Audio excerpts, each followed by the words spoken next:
Hello, everyone. You guys are tuning in to R6CC week number 6. Minnesota, the 8th seed, going against Trine University, the 6th seed. Both rosters currently 3-2. My name is Brian, and today I decided to spice things up with Adam, also known as a legendary King Cat guy.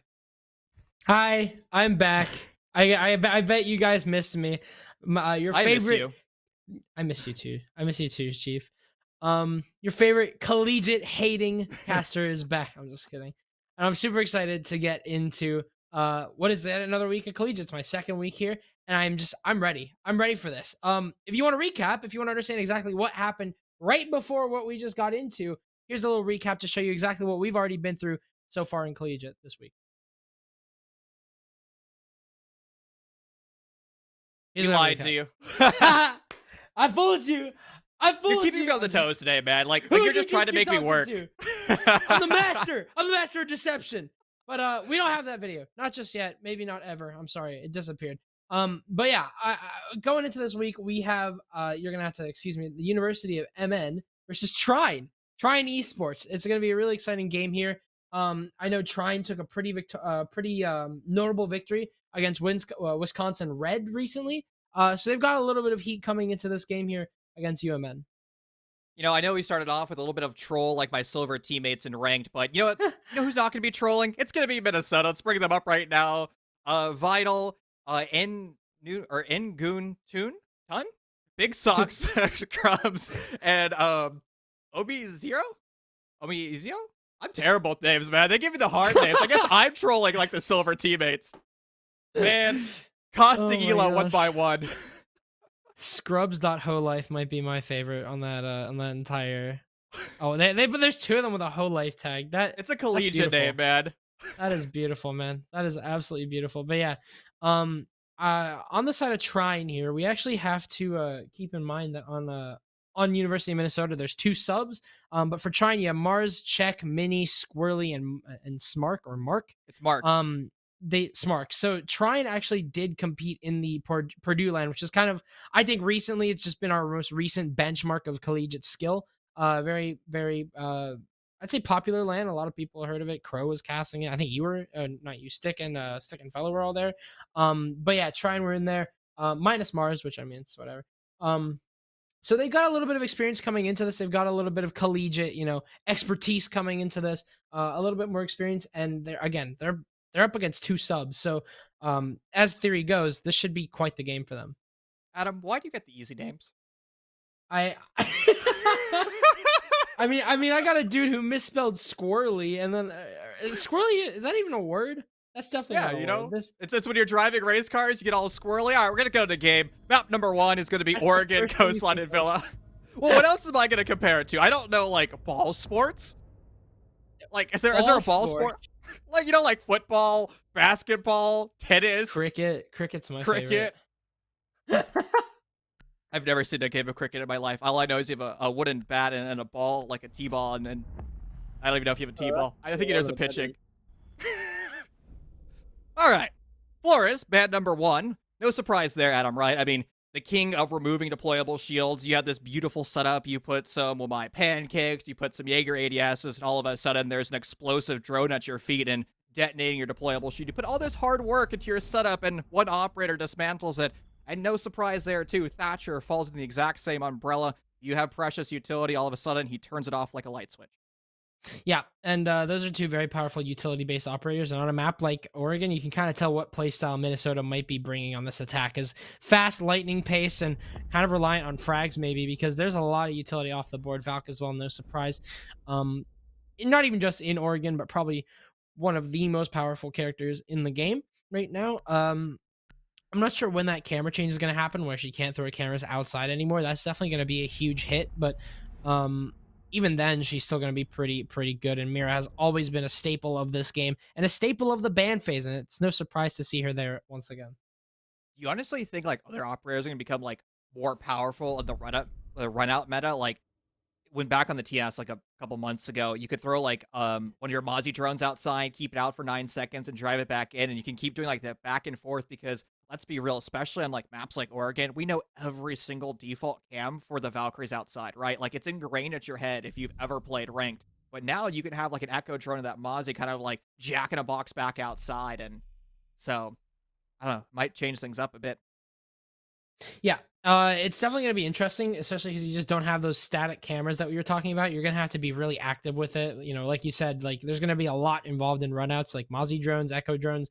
You're always going to have some sort of second wheel in that. But either way, I mean, Valkyrie still nowadays is going. I think she is going to still be picked, even with that run out thing being completely gone, because she just provides so much valuable intel that a BP or a Maestro camera or even an Echo drone can't provide as easily. Now, the thing is that on this map, or particularly on this map, you don't really have a lot of operator slots whenever it comes to choosing intel based operators. You're always going to want at least a Jaeger, maybe even the Womais we're seeing brought out.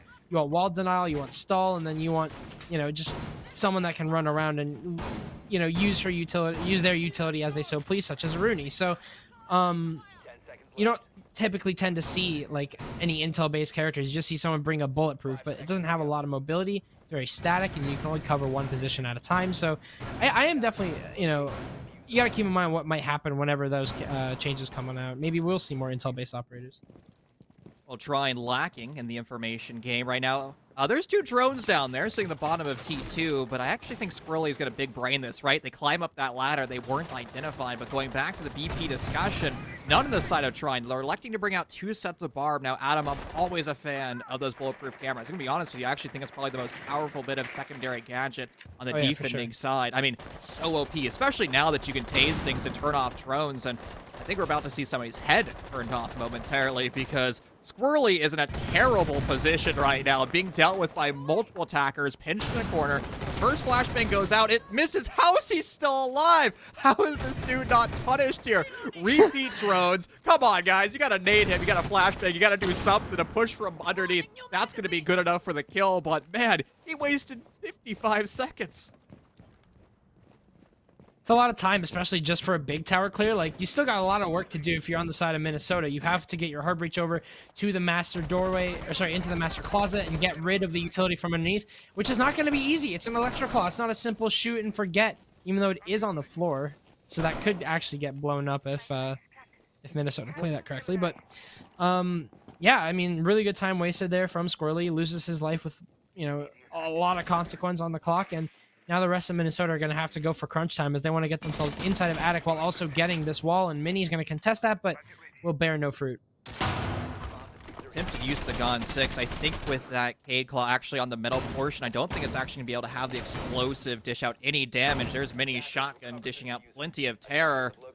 But now the north side of the map has crumbled. In fact, Shrine seems to be dropping one by one. They've lost all their defenders that are trying to contest towards the north. And now what do you do, Adam? How do you start to slow this down? Sure, you have ADSs holding towards pit. I guess that's what you could do. Wait for somebody to prone into you. Not the smartest decision, but you still have the man advantage for Minnesota.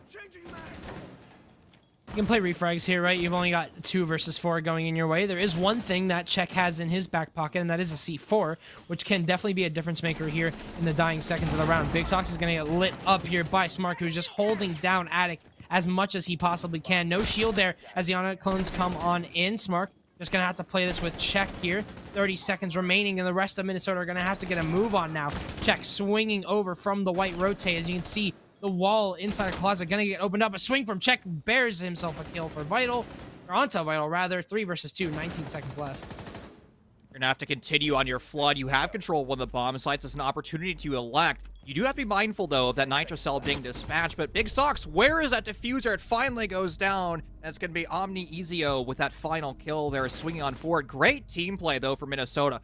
Adam, we talked about being a little bit concerned there with the pressure over by T3, but it wasted 55 seconds, but unfortunately, Trine was unable to convert that to any map real estate, and not enough time wasted there. Yeah, even with Smart doing work inside of Attic, it just simply wasn't enough. Trine had the flood there, and I think a lot of what Trine did was just give up some freebies, which they really didn't need to. They could have played around the utility and the crossfires that they had against them. They had basically one free plant denial in their back pocket, and that was on the C4 there of Czech. So he could have definitely done something with the C4 and just allow the rest of trying to just simply stall out the time and just wait to see what'll happen next. Because I really do feel like, Trine just gave up so many freebies for pretty much no reason whatsoever. And unfortunately, you can see the benefits Minnesota took from that, as they played that pretty well. You know, they split up, they managed to get their forces on each and every side. And well, we talked about how I think it was Squirrely wasted time inside a tower. Eventually, that didn't really matter because Minnesota just played that and paced that really well. Well, it's time to remember those lessons. Try going downstairs into the basement, Adam. And if you have a large room on the middle floor, the top floor, the thing that Trine cannot do is lose those defenders in those solo roam engagements like they did back in that previous round. So if you're going to roam, play together with your teammate. You kind of do like that buddy system, right? Where it's like an arm's length transaction or something. If one of your mates gets smoked, well, then you have somebody there to spring into action and guarantee that trade. I mean, especially, right, if you're taking on an attacker like the Nomad with the ARX and has, like, 22 bullets in the magazine, they're probably good for only one kill, especially if they're forced to go for that reload. I will say, good on Minnesota for already starting to read this round saying, hey, you know what, maybe we should check upstairs in T3 in case there's somebody lurking. And there certainly is. Yeah, Mini's going to have to be forced out of this position here. Trying... Knowing the way that they've been playing these roams, though, it doesn't seem like it's going to be that easy. Swing's going to come on in. A C4 is going to blow, but Vital is going to live very, very closely. Look at the HP on this man. I really don't know. He made like a 400-meter sprint to the other side of tower and just dodged that. It really doesn't make any sense to me. The C4s are so weird in this game, but I mean, I guess good on Mini to get that that chip damage off, but unfortunately, if you're Mini, you absolutely wanted that kill. That's one of your hard breach. That could have been one of your hard breaches gone. At least you were able to dish out some HP, and to be fair, Trine has a full map roam. We were talking about the mid-floor roam, but what about the second-floor roam? There are reinforcements in play, there are foot-level holes, and there seems to be an absence of the roly-poly drones. Oh. No, Mini gets a free kill. They dish out the nitrocell damage, and now they find a kill, and Trine's in a good position right now. Sure, you have Maverick, sure you have Caden available. That's going to be a great synergy between those two characters, but Minnesota on the back foot. They have to deal with the utility. Great job on that deployable shield, but there's still a smoke in play. Oh, no, please don't reinforce him in. They know he just got droned. They know he's a dead man. He is screwed. He is absolutely screwed here. He is going to just get lit up by Ingun, so... That is so rough, man. Any other gun, he might have, won the 1v1. But that, I saw that LMG coming. That thing is an anti-air machine. So, that goes that. And he's on for another here as Mini, unfortunately, prioritizes the drone over his own life. It's now 3 versus 3. And Minnesota are really taking this pretty well. Their pacing is looking really good. They've got control of they got control of Pillar. And they've also got 2 forced into Freezer. If they take the 1v1 inside of the site on that one guy and just play the crosses correctly, they could have the site here, but with 35 seconds remaining, they're going to have to get a move on. One nitrocell in play. If you place a diffuser in the wrong spot, you might end up losing your life. Check identifies a player trying to push in through E-bonks, but they're not going to yet grip and rip that nitrocell. They're waiting for the audio cue. The audio cue is happening. Nitrocell a little bit late, but its package is going to be received. And now with Squirrely finding that kill, what are you going to do? You have 3 kills to your name.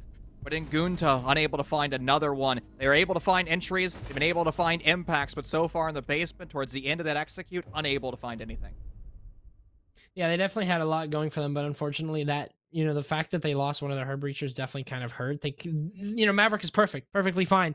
But the issue is just like the time constraints were there, and honestly Big Sox didn't really prioritize that wall enough. He didn't open up enough and didn't make any crosses to counter the people playing inside of Freezer, and unfortunately for them, Trine just played that really well inside of Freezer. They made the most of the space that they had, held crosses inside of the site, and that C4 of course sealed the deal, and try and now take their equalizer on the basement. A really, really confusing and flustering round for both teams, I must admit.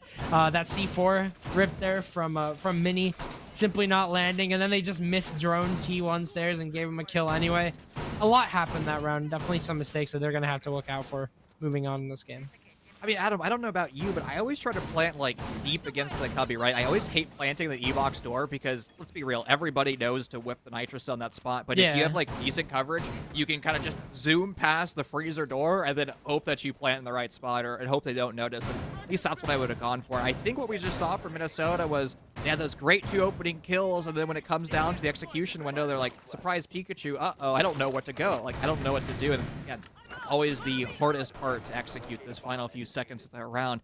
At least Minnesota, going into round number 3, they're going to be executing up in dorms, a bomb site that they've seen once before, and in fact, Adam, they're actually able to win it. That was that strong roam clear, finding out Squirrely in the top of T3. So far, Squirrely is not going to elect to play in that spot, and honestly, probably a wise decision from them.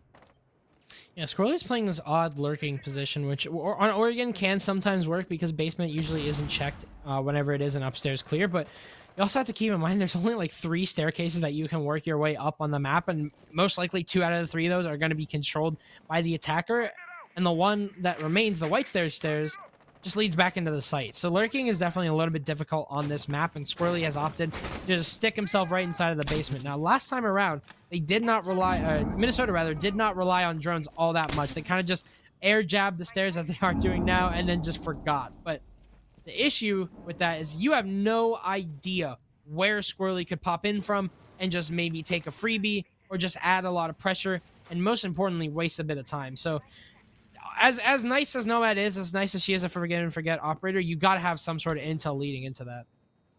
Two-pronged information sources are critical for your flank watch, and throughout the duration of that North Tower take, what about the things that have happened over towards the south? The games wall has already been Swiss cheesed, already opened up.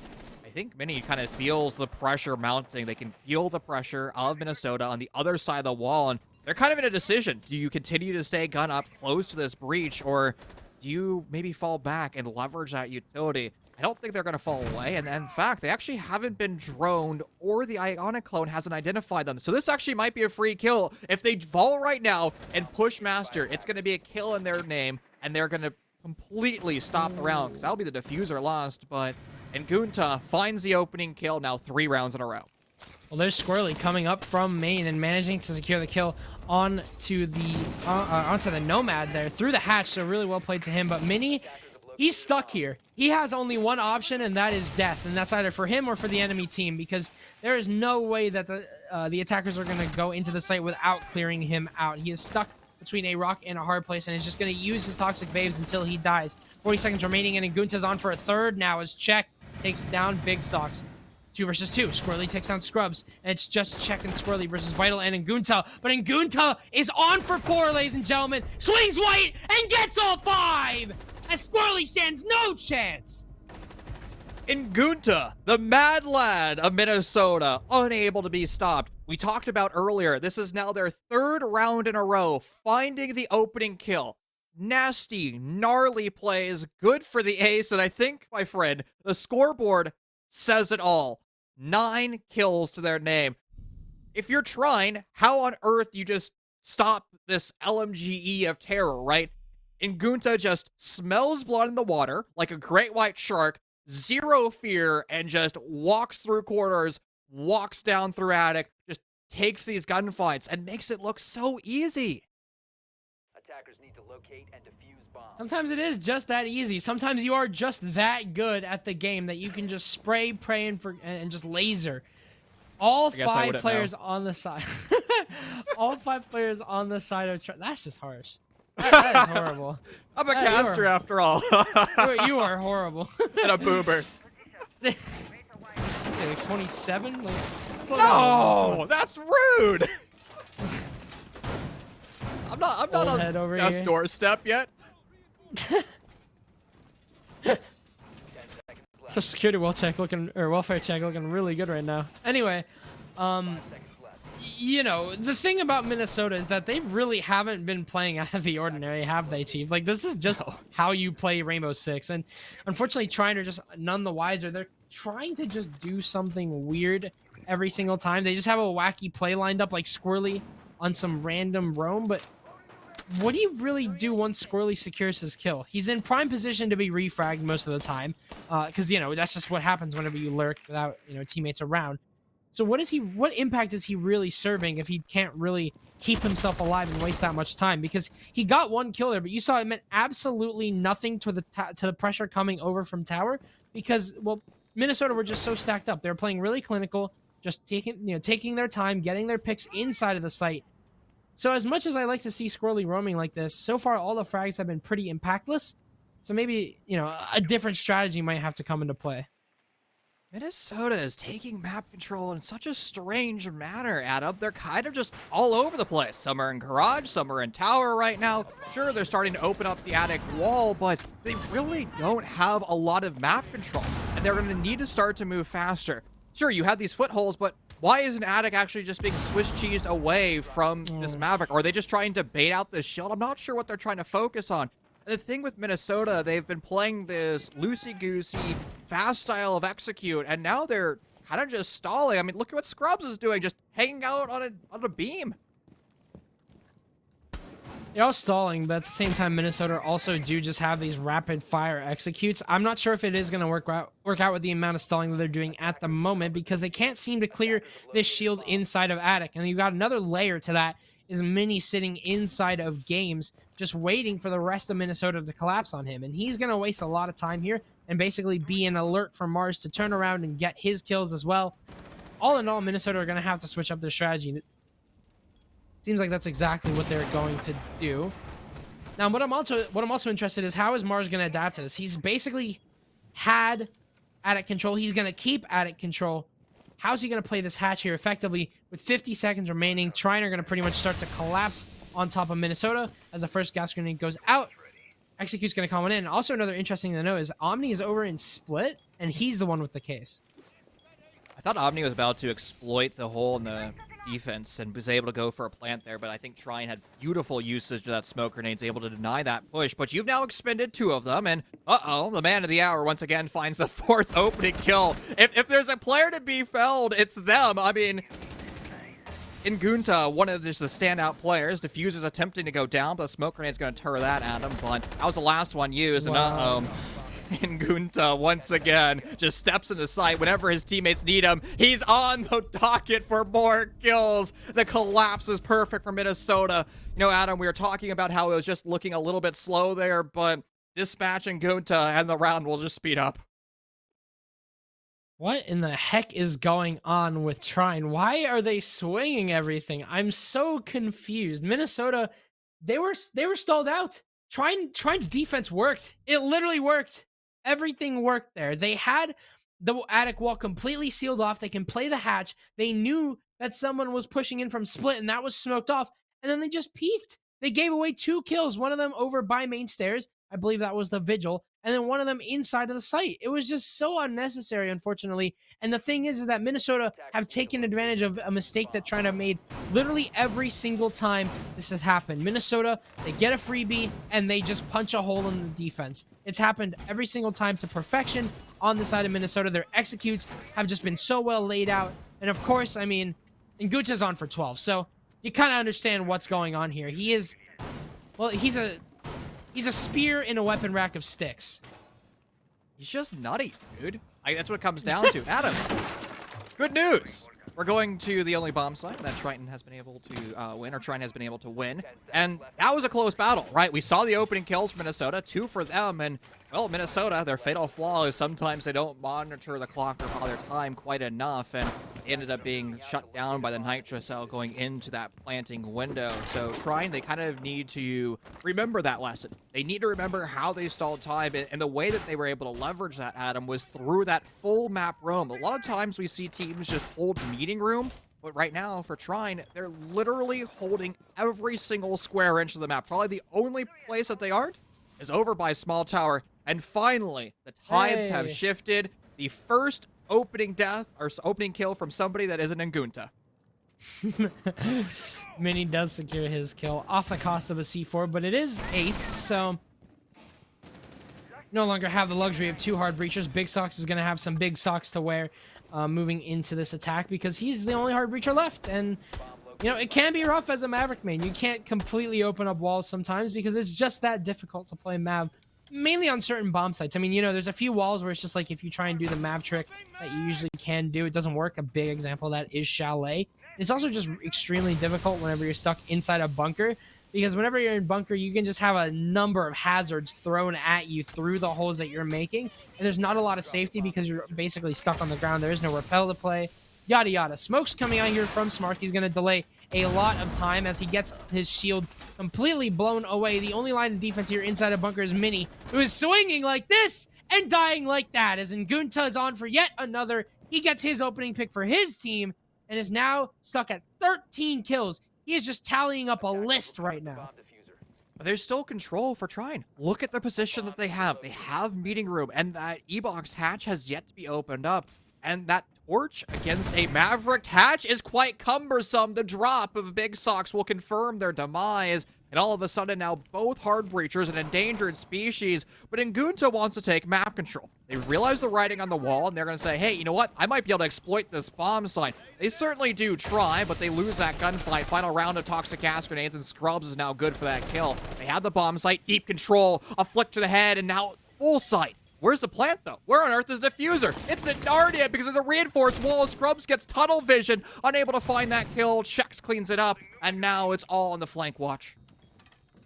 Omni just did not push with his Iana there. Simple as that. Scrubs gave him the opening, and unfortunately, he didn't capitalize off a simple mistake. And we've seen this a lot, Chief.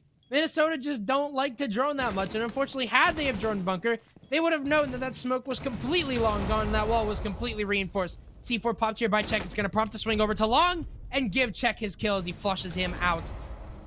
That's a round there for Trine. Another round on the basement side, but Minnesota now up 3-2 on this attack. Pretty good start from them, to say the least. But yeah, I mean, basic mistakes there on the side of Minnesota. You saw Omni was just, you said it. I mean, he was literally in Narnia. There's no other way to describe it. On the other side of the map, while the rest, while the Ana was going for 2 kills, he was just an absolute warrior inside of the site. So unlucky, just a little bit of miscommunication there.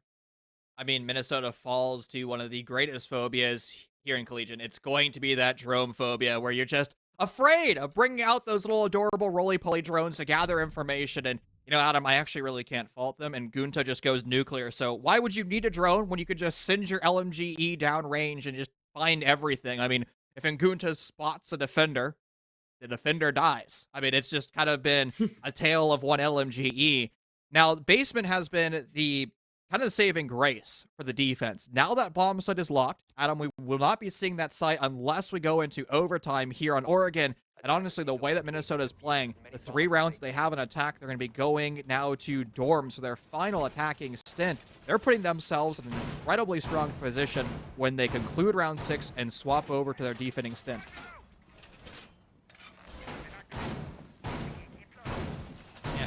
Like you said, if history has it here, Minnesota should be up 4-2 right now. And honestly, I wouldn't be too shocked. Try and just... This is one of those bomb sites, Chief, I think you'd agree with me, where you just can't give up picks because the utility isn't as strong. Like a C4, there's only one C4 that can really deny a plant, and that's into games. And even that C4 is risky. It has to come from white, or it has to come from underneath in most cases. You know, whenever you're downstairs, you have one C4, which is like you pop it, you could get a double kill, you could get a triple kill if you're lucky. The least you'll get is a plant, diffuse denial. So utility isn't exactly as prevalent here as lives are. Your crossfires on this site, I mean, in every site in the game, but especially on this site, they mean so much. And unfortunately, Trine's crossfires have been shut down by one simple fact, and that's the fact that they just give away their numbers for really no reason whatsoever. That utility becomes irrelevant because the person who's using it is, well, he's dead. This bomb site can just always feel super claustrophobic, and look at the way Trine is playing. They have 3 people very close to each other, sure trying to play that trade game, but they have no map control right now. And Minnesota really doesn't need to leverage those drones, the bane of their attacks, because they can just say, hey, I think everybody's in sight right now. They would be correct with that estimation, except for the Aruni. Squirrely, who's roaming, I believe, on the freezer stairs of basement. Yeah, that's exactly where they are. So you're able to isolate them with a flank drone maybe over by Zulu, or use Omni Ezio's Nomad charges for your flank watch. Well, all of a sudden, Squirrely's attempt to go backwards or come from behind, it may be broken. Okay. I don't think I've seen that one before. This actually might work. Hold on, wait. This actually might be big brain. Because they can't now rotate, and you still have the footholes. However, I hate footholes here because the attackers can also prone and shoot your feetsies. So it's either going to be the biggest brain play in the world we've ever seen, Adam, or it's just not. You cut off yourself a lot here. We talked about how those crossfires are so important. Try and have just literally forfeited one of their most important ones. So yeah, that's true. I mean, I get the thought process here. You know, get the footholds, yada yada. But look, the entirety of the entryway into Trophy is just shut off. Oh, no. And Gunta just collided to, why are there two in the basement? What is this fight meant to achieve? I'm so confused. Shaq, however, will find Vital, so it is a 3 versus 4. But what is going on with Shrine? They're making their defense smaller and smaller. Look at where the rest of the defenders are lined up. They're just scrunched up inside of the site with nothing to do here. And Gunta will get taken down here by Smark for a 3 versus 2. Minnie's got 2 gas grenades left, so there is some sign of hope here for Trine, but not in the way that you'd think, because Minnesota just got given probably one of the greatest gifts, and that gift is a double kill for free. Where's that diffuser, though? It's just kind of isolated right now. Minnesota has, well, no business other than achieving that diffuser. They have to start to push, and it looks like it's an arm's length away. And Trine has decent crossfires right now. They might be able to shut that on down. Omni Ezio is going to fall, and now it's just the players sitting in sight. Scrubs attempts to take the gunfight, and it just all crumbles. I started off calling this bomb site claustrophobic. I meant that for the defense. However, the offense of Minnesota, they just seemed absolutely unaware of what Trine was doing. Wow. That's a I need yikes. a Tylenol. I need a Tylenol or something. What was that? Chief, can you... I know the analyst. I know the big brain here. That was just a lack of communication. You know what? We were kind of like beaming about the lack of droning, but I truly believe that Minnesota just wasn't communicating between their teammates that round. I think right now they're kind of going with like the super mentality of IGLing. Ngunta, go kill. And if Ngunta isn't going killing, the round just crumbled on its face. I mean, you said it best. Why are there 2 lurking in basement? Why are there 2 smoked in basement? And why did Minnesota lose the round? I mean, how many licks to center a Tootsie Pop? We'll just never know. That was a confusing bit of attack there, of defense there from Trine. They had some strategies where they decided to lock out Attic, which at the end of the day didn't really matter. I don't know if it really changed much because they ended up just going for a master side attack anyway. And I really did think that would really harm the defenders because Trine could easily have rotated into Attic and played the cross over inside a Trophy, denying a lot of your attack if you are in Minnesota. But then Trine just kind of like got freebies. Like Minnesota just kind of walked right into the crossfires there of Trine. And unfortunately, Minnesota took a lot of 1vx's when they shouldn't have. On a site execute like that, especially like you said, on such a claustrophobic site, you have to expect that there's always going to be another gun pointed directly where you just killed a defender. So you can't just walk in like that. It's not that easy, especially not on this site. And I get that Ngunta has gotten a lot of his kills like that, but I don't think that's the proper way to do it on that site. So I need the official Pink Hat guy rating. Are we a fan of the reinforcement and pit scale of 1 to 10? I really don't know if it changed much. But if that did end up, becoming an execute where someone didn't just walk in and they just ended up playing musical chairs when they just kind of came in one by one, I think it definitely would have harmed Trine a lot. But considering the way that Minnesota just like limboed their way into the site one by one in a single file line, I guess it works that time. So no conga lines is what I'm getting, right? No conga. Don't conga line to the site. No, don't do that. That's a bad idea. That's what you saw what happens if you conga line to the site. I'm sorry. All right, you heard it here first, guys. No conga lining in Rainbow Six Siege. It's how you get wiped off the face of the earth. That's the pro tip of the day. Now, what are our expectations going into the second half of Oregon? I mean, Ngunta was just a dominant performer on the first 6 rounds. Was it 13, 14 kills to their name in 6 rounds? And now we're going over to defense. Now, to be fair, Ngunta probably will not have an LMG to their name. I'm pretty confident saying I don't think they're a Maestro player. But they could roam, right? They could bring out that Aruni, they can bring out the Jaeger, maybe a Vigil, maybe a Mozzie, and all of a sudden, they'll kind of spring behind you like a Pokemon, and all of a sudden, you're getting shot in the back. Yeah, I mean, it was just like, it's just the fact that, like, this has been a game of lurks for quite a while, and I don't think it's not the fact that, like, one person's lurk is successful, it's how detrimental is one person's lurk, and that time around, we saw 2 go down inside of the kitchen hall, so you have your answer there, but yeah, a really, really aggressive play there as we're just getting all of our players back into the lobby. There's a ping issue, I think. That's kind of what's been dragging us down a little bit, but be back into Oregon pretty shortly. And if you need a score update, it's 3-3, and Trine are now going over to the attack. I'd say Minnesota definitely looked solid on their attack, so I'm interested to see what they can do on the other side. I always like returning back to like bans. So it was Minnesota that banned out that Flores. Do you think Flores would be at all a factor going into Oregon? Now I know normally we'd say yeah, 100% the playable shield meta super OP, but I have a feeling that today's Oregon is going to be less about playing with utility consumption simulator and more about well the YOLO run into bomb site gun go burn. Yeah, right. And that's the thing, right? It's like the shield isn't really the problem, I think, from the side of either of these teams. I don't think it's been a hit or a miss. I don't think it's been a make or break sort of piece. I think the only round where that kind of happened was whenever it was a kitchen meeting hold, where that shield inside of attic definitely did do a lot of damage, which ended up not mattering. But it's becoming more and more evident that this game specifically, a lot of it will come down to trades. A lot of it will come down to player positioning. And one important thing, a lot of it will come down to drone work. Drone work was very sloppy on the side of Minnesota. You have to admit it. It was just all over the place. And it looked like a lot of the times Minnesota were going in blind, which ended up not mattering because Nguyen could just get as many kills as he wanted. But I don't think it works on the side of trying there. I think that's really going to become a major effect if they can't do it properly.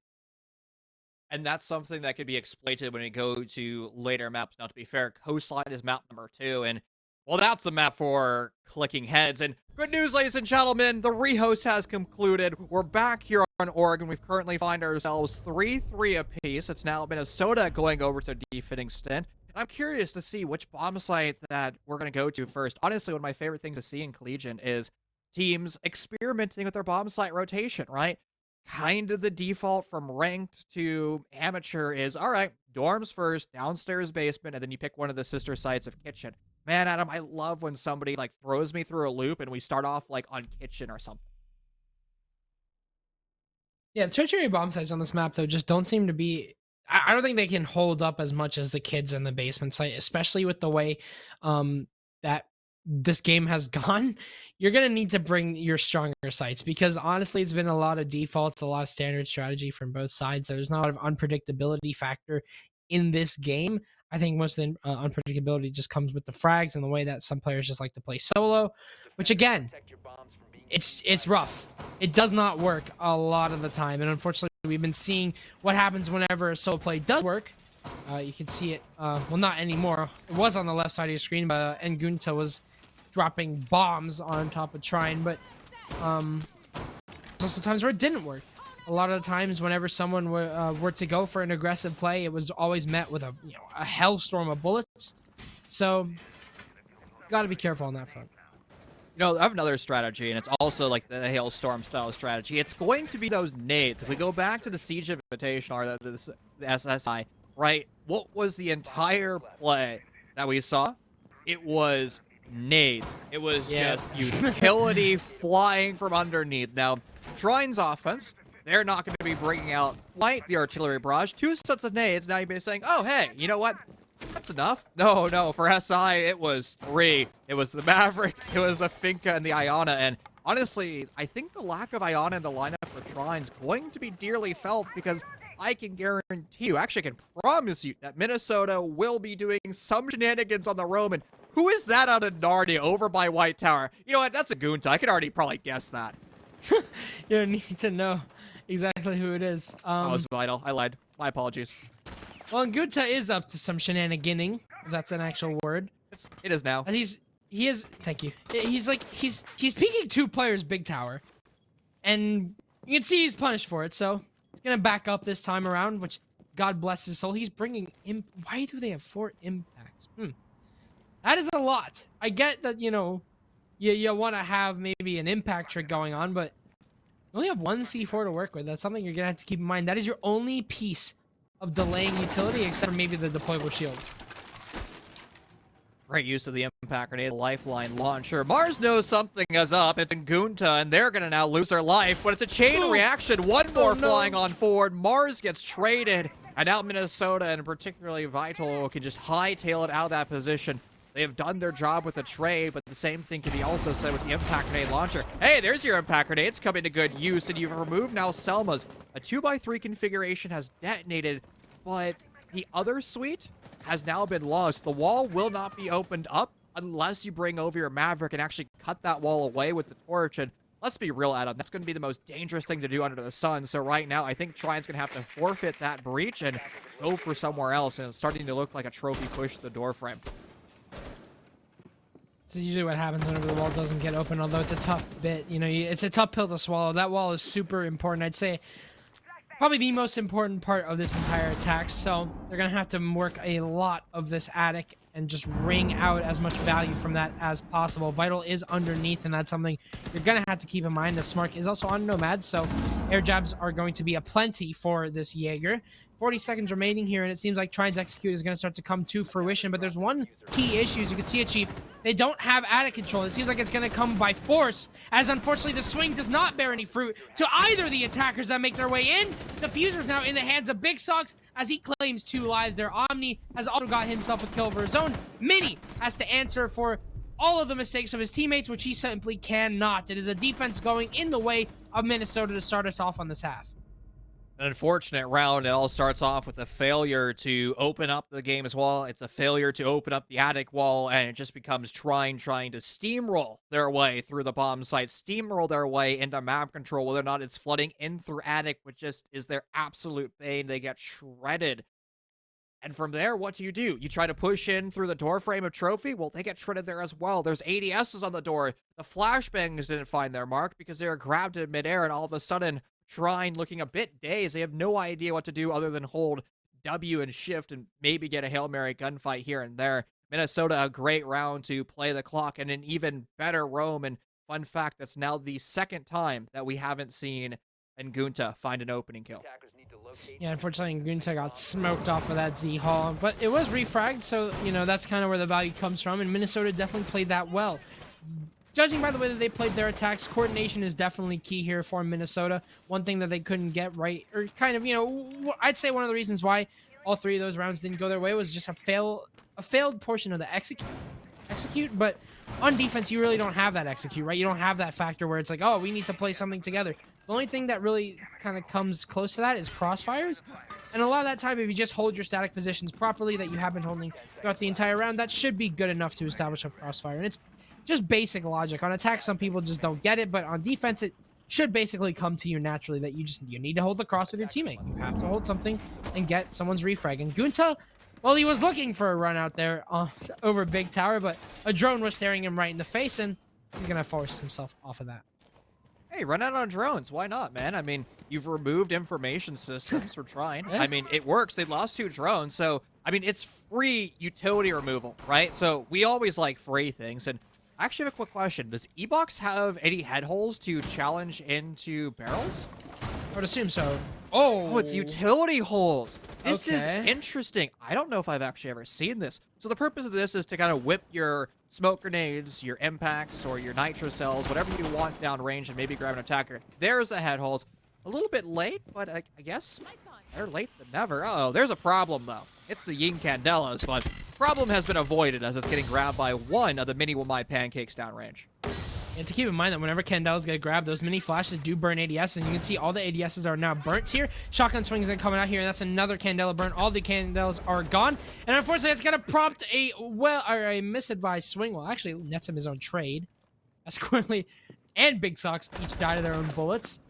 4 versus 3, and that head hole is definitely going to be troublesome. I was looking at that utility hole, and it makes sense, but at the same time, you have a lot of room to dodge any C4s that might be coming your way or just shoot them. So, I'm glad that they did put head holes there because that has net them a lot of pressure. You can see the benefits that it's reaped there as both Squirrely and Smark are both down. You've lost your air jabs. You've lost your burn, most importantly. Well, Mini's still alive, but he's also got to worry about the hatches. So, utility, it's favorable. Minnesota still have, or sorry, try and still have some utility, but with the time ticking down, with the Echo drones getting ever more powerful over time, you don't have to worry about that. No C4s, though, on the side of Minnesota as well. Sure, you've opened up E-Box. That's a new avenue into the site, but you kind of already had that before, and with E-Box getting cracked, it hasn't actually changed the Minnesota defense at all. They're still very comfortable playing over by blue tarps, as well as into pillar, and now it's on trying to leverage and continue that utility usage. Use a lifeline to stun lock a player, or Omni Ezio can just get over aggressive and put themselves in an awkward spot. Same thing for Mini. They find themselves DB. No, that's the diffuser, and it's now just Mars, the LMG, forced to go big. Flex on the one, and you still have plenty of time. Res up your mate, but shot in their hands, the dying arms, and oh no, the man of the hour finds 3 incredible kills. They just cannot be stopped. This is the Ngunta show every single way. That is just so rough there. Gotta be honest. Another 3K here from Ngunta. I could see him lining up for maybe a 20 bomb. This is insane.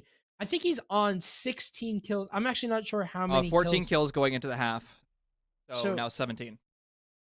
Does he have 3? Is that all? That's all he has, yeah. right? Like this. Okay, yeah. So it's 14. So he's 17 kills. One more good 3K, and he's on for 20. This has just been an absolute showing for him, and he's definitely leading Minnesota's charge right now against Trine. 5-3, not a single defense. Sorry, not a single attack found here on the side of Trine. And honestly, Minnesota are just playing this so well. Their crossfires are really well managed. Their their utility usage also really well managed. All in all, Minnesota are preserving their lives as well, which is something that we didn't see Trine do a lot on their defense. So definitely a lot going here for Minnesota as they move on to a tertiary bomb site. I don't think this will affect them in any which way if they just continue to play the way that they have been. Well, of course not, it won't affect them. Ngunta's alive. I mean, Ngunta's the win condition for Minnesota, right? If Ngunta clicks heads, then win. I mean, that's a simple equation, right? That's an if-and sentence, right? Is that coding stuff? I don't know. I'm dumb. I take fine. I don't think and is an operator. Well, that's a so and an is operator. so and is a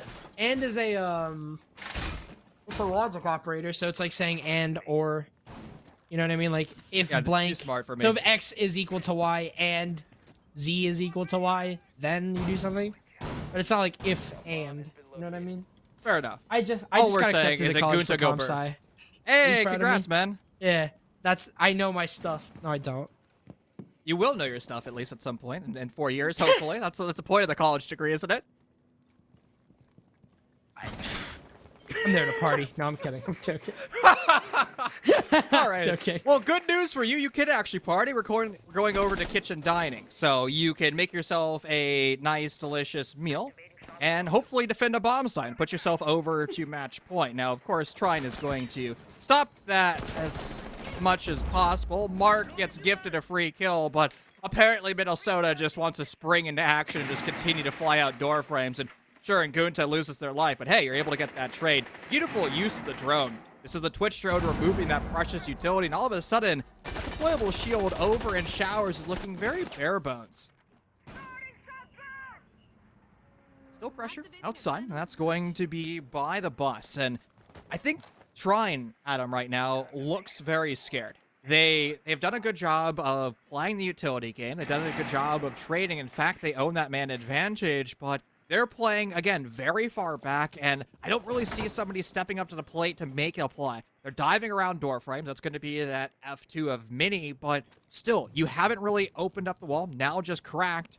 Where's the avenue to sight? You have to have that vertical, and we're just moments away from lining up everything. With a felled player and showers, now the horses can go to a race. Now you can start to push on forward, and oh, please don't tell me Big Sox is about to fly out another window. I mean, wouldn't it be the first time that we see a Minnesota player do it? And wouldn't it be the second time either? There's the flashbangs, calling the charge, calling the plant to go into action. Check is going to be leading exactly that. He does get flashed, but it doesn't actually matter. It's Big Sox that's probably the most important player. The feet holes created in the setup is going to be their undoing, and now it's on Scrubs. Forced to go to the sidearm. Sure, it's black ice, but it doesn't end up working for them. The tertiary bomb site, Adam, is going to keep trying still in the series. And I think this is the first time a plant's gone down. So there we go. Trine finally getting themselves in the foot there, or sorry, their door in the foot rather.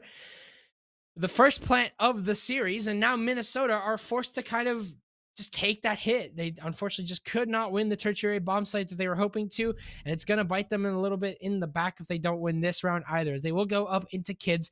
A successful site for Minnesota last time around, but At the same time, if Trine continue to play the way that they just did, we should be seeing a little bit more contesting there from the side of the attack. Now, here's the thing about Trine and that attack is that that site is usually pretty easy to get into as long as your hard breach utility works out. That is the most important thing for that entire round. And like you can see, the thermite went open into the, or sorry, the thermite rather detonated on the small tower wall, and the rest was history. The utility was not enough for the side of Minnesota, and the control that they had inside a shower just simply wasn't able to contain the plant going down from the side of Trine. You know, a similar story almost happened here the last times that we saw dorms, right? It was the ex-Cairo pellets getting impact trick, not making enough of a rotationable hole, and then Trine was forced to completely change up their offense and start to fatal funnel through the door frames. So for Trine, it's critical that they open up every single wall available to them. Because again, it was just Fatal Funnel Simulator. Use that Maverick Torch over in the attic. Use these Selmas to open up games, and all of a sudden, you set up those crossfires, you start to go for pinches. Going back to the conversation we had earlier, create dorms into this most claustrophobic bomb site where the defenders have nowhere comfortable to sit because they're being naded from below, they're being swung on, they're being pinned, and the only thing the defenders can do is either cower in a corner or make a superhuman play. Well, I've seen some superhuman plays from some players, as we can oddly point out. And Gunta here. Speaking of the double, sitting inside of split. Now, that's always a really dangerous peak for both ends there. I don't think anyone comes out, you know, unscathed of that peak. There's always clawing and screaming whenever it comes to that. So, and Gunta knows that. He's going to have to be very, very patient and cautious with how he plays this. But, Trine, seeming like they've already got the utility off the wall here, so pretty good start from them. You can see that wall is completely cleared out. Another nade might soar through the game's window. As it does, it damages scrubs, but that's about all it's going to do. But it did its job. It got rid of any utility that might have been on the wall from Omni Ezo. And now, the wall will get opened with relative ease. Now, Mars,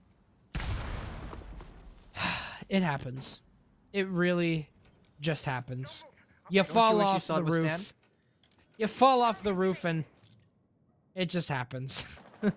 Good old days back in the OG days of Siege, you could just hold F and all of a sudden you're back up on your feet like nothing happened. Well, I guess something did happen. You'll be at 5 HP and you're still laughing stock for falling off the roof. But Trine, they're not the laughing stock.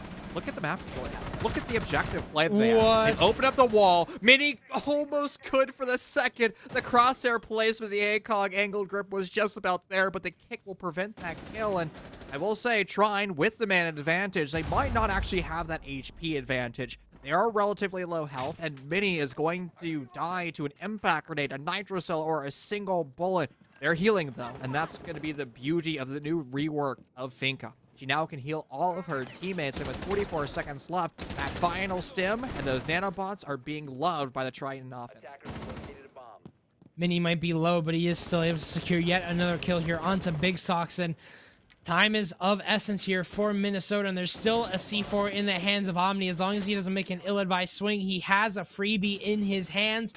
He's waiting, peeking inside a trophy, and he's going to establish a cross into the attic, but Mini's on for his third kill, and now it's a 4 versus 2. Mars takes down Vital, and it's just down to Omni, who does have a C4 remaining, but is he even going to be able to utilize it is the question. Swing here from Slark! Oh, Omni! Heartbreak there from the swing into attic! And now Trine off of that will be able to take us to a tie game. What happened, Adam? Where did it all go? It was looking like Minnesota was in a brilliant spot. It was 3-3.5. They run it up to 5-3, and it's now downhill from here. Minnesota has gone cold, or has one particular player gone cold. And Gunta hasn't found a kill since the last time downstairs in the basement. That was round number 8. And Minnesota, their fighting spirit, their teeth out play where they were just chomping, has gone away. They're playing more scared. They're kind of sitting in these corners, and it looks like a different team. I don't know if it was the rehost. I don't know if it's the server problems they keep talking about, but Minnesota is looking different. I don't know what happened to their coordination. It seems like they're just making a bunch of 1v1 swings that, once again, I mean, Chief, we have been harping on this for so long now. Stop swinging for no reason. Stop taking 1v1s that don't benefit you in any way and are impactless. They might benefit you in some way if you get the kill, but unfortunately, as we've been seeing this entire game, there is no benefit. There has never been a benefit. There has never been a swing that went well so far throughout this entire match. And Minnesota, we talked about it, like, their entire philosophy of just playing together and just holding each other's crossfires has worked so well, but now that they're switching up the formula and trying to play a little bit more aggressive and shut down Trine before they can even get into the bomb site, it hasn't been working. Now we move on to another basement defense. Minnesota have been successful every single time here since. Let's see if they can make this one work. Well, this is a different hole. We initially saw a complete anchor setup where everybody from Minnesota was downstairs. Now they're electing to roam on that first floor. Hatches are open, reinforcements are over in meeting, and Trine has to decide what they want to do. Do you go for a straight execute and potentially have the players play the hatch against you? Or do you really force the issue? Do you take that map control? Use those drones to gather the information. I think Trine is going to be going for the latter of those options, actually taking the map control away from Minnesota. And throughout that process, if you're able to find 1 or 2 picks in a relatively quick fashion, the roam will fall, and then those defenders who are still on site will really start to feel the burn.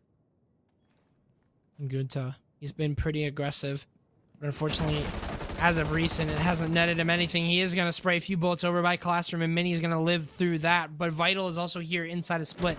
You can see how this aggressive roam is going to work out here for Minnesota. They're going to play off each other's swings, and Gunta's got one inside of Z that he's going to have to force away from as Mini.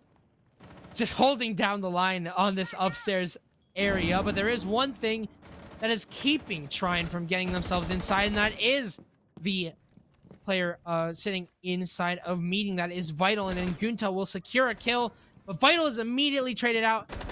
That is how you secure meeting. The hatch is now all for Trine, and they don't even have to waste a single piece of hard breach utility on it. Good efficiency. You took 90 seconds to earn that top floor, and now you have so much extra time to play with, so much extra flexibility, and the icing on the cake is you can now use that Maverick Torch to open up the freezer hatch. However, the thing with Trine is 30 seconds ago, they took control of meeting.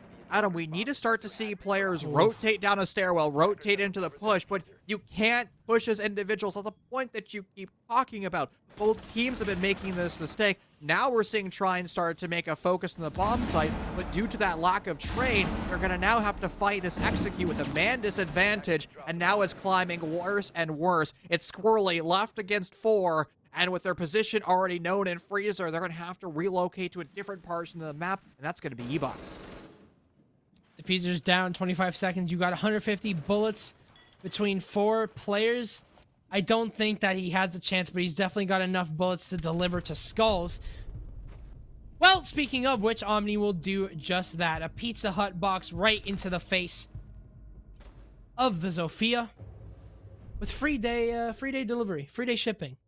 So, I think really most good stuff pizzas there are from free Minnesota. day shipping. Well, no, because it's not free. Idiot.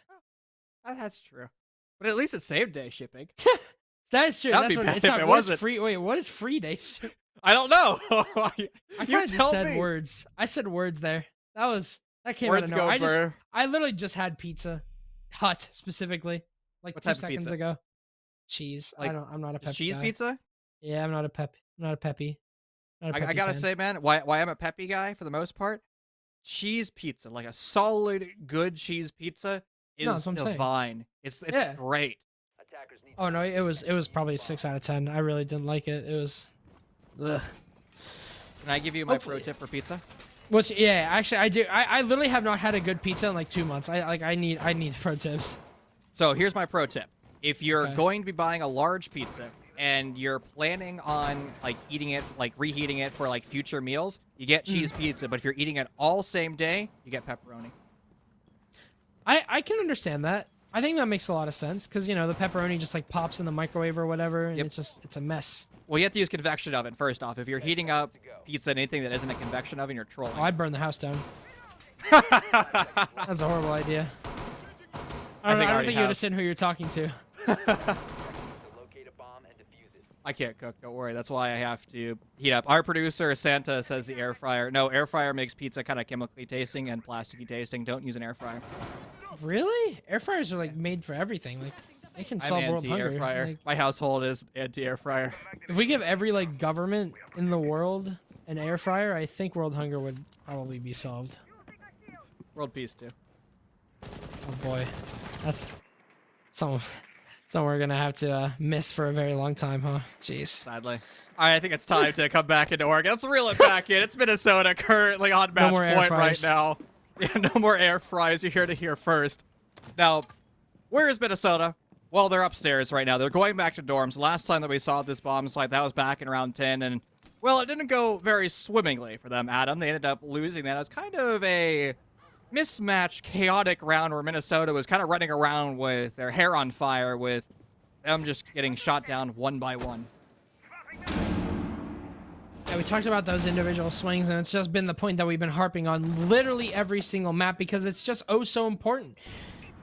You kind of see it from like your observer's point. Even if you're a simple viewer, you can see it from the observer's point of view. You just see one person go in, and then they just get shredded, and then the next person goes in, and they get shredded, and it's just not a good time. And Guta's trying to hold down Master. Little does he know that Mini's already made his way into Closet. So the objective that they needed to complete is completed, but now it's time to force Minnesota out of this trophy hold. Nade's going to come soaring through, but unfortunately it goes right past Gunta, who is still alive and well inside of trophy. He can pressure Minnesota. He can pressure trying all he wants from this position and waste time. That's the important thing. There's only 2 minutes left. And while the drone goes down, a person goes down with it, checks on for his first kill, and the opening frag of this map. That's going to bury Ngunta at 19 kills going into the conclusion of regular play here in round 12. The offense has set themselves up in a beautiful position. You found the opening kill, but there's still more things on that checklist. You have to start to remove the utility, particularly that pesky bulletproof camera that is grabbing all the information over by the east side of the map. That's going to be in towards trophy. That bit of utility has to be dispatched. The flashbangs, you still have plenty. You brought out 2 sets, now 4 remain. And as soon as those ADSs are gone, all of a sudden that information gathering sources might be off the board. Woo! Mini for 2. I think we're about to see overtime at this rate. Minnesota has to make an incredible comeback if they want to guarantee this series closes in regular play. Vital's going to slam down the Hard Breacher, who got 2 kills, but unfortunately that swing from Scrubs won't do anything for him. As Trine, this is going to be a long one, ladies and gentlemen, as he does secure that final, or as Trine secures that final kill. We're on to OT, Chief. We're here. We made it here all the way. 6 rounds for each team, and you kind of thought that, you know, judging by the fact that it was a 3-3 half, maybe we should have expected this. Will Minnesota be able to fix their mistakes as they continue on their defense in this OT side? Or we'll try and get the better of them. Honestly, I don't know who to favor right now going into overtime. The attackers went 3-3 to both halves, which technically means the defenders did as well. So it's a very neutral playing field. And both teams have really struggled on certain bomb sites, and both teams have succeeded on certain bomb sites. But the story of today is downstairs in the basement, yet to be lost by both rosters. 4 plays right now, and 4 victories from the defense. So both teams are going to have access to that bomb site. It's going to be Minnesota first in round 13, then Trine most likely in round 14. But then the real question mark happens. Where on earth do you go into round 15? Minnesota will have to be, I guess, taking the burden of defense here on Oregon.